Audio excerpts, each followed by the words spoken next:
mak ayah sekalian yang pemuliaan Allah. Akal nak pegang menduku. Dan mak menyaiki anak mit di rumah. Hai. Ikli anak mit di rumah. Dia tanya budak pakai kaki ni. Ada anak mit pergi tu. Kepai dengku. Ya kepai dengku jauh. Dia tanya lah pakai kepai dengku.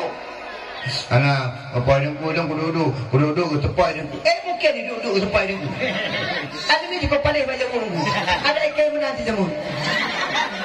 Anak long sudah telung badayan. Atai ala kai di tela kai ni ijak balung. Ilok rak rumah. Rak kaca rumah wala badayan. Wala ilok bagi perizinan jojo izin ni sagam. Atai katuk sagamnya kamu bunawah sangen ni. Yang ijak hotel lambak sawi ijak ku segagah ijak. Hotel katuk rumah long. Ilok tak betul rumah long. Nengko. Tu lagi sakit tu. Orang lagi apa kan? Lagi aku. Macam mana? Anak lagi ni mengawo.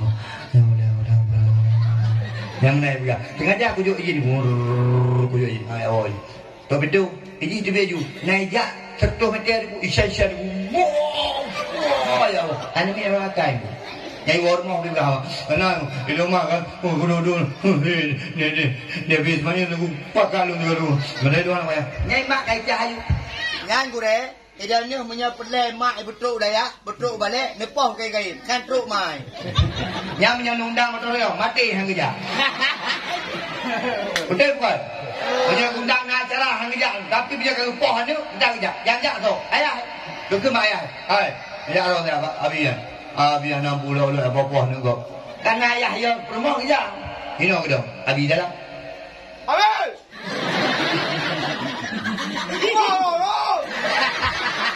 Ayah ini, aku pernah baron. Abi mendengar dah. Dan warga kengkelu, gawa je. Dia rumah, lalu dia Abi. Lalu atas ledak, anak berjalan. Dah dengar dia Abi. Oh, tutup pintu. Sama-sama tu, nak pintu musuh je. Ikatnya punya gede Abi yang berjejit tunggu.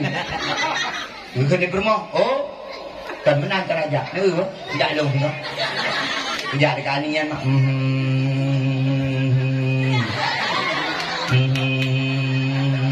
Menyeka gua roh hai begitu.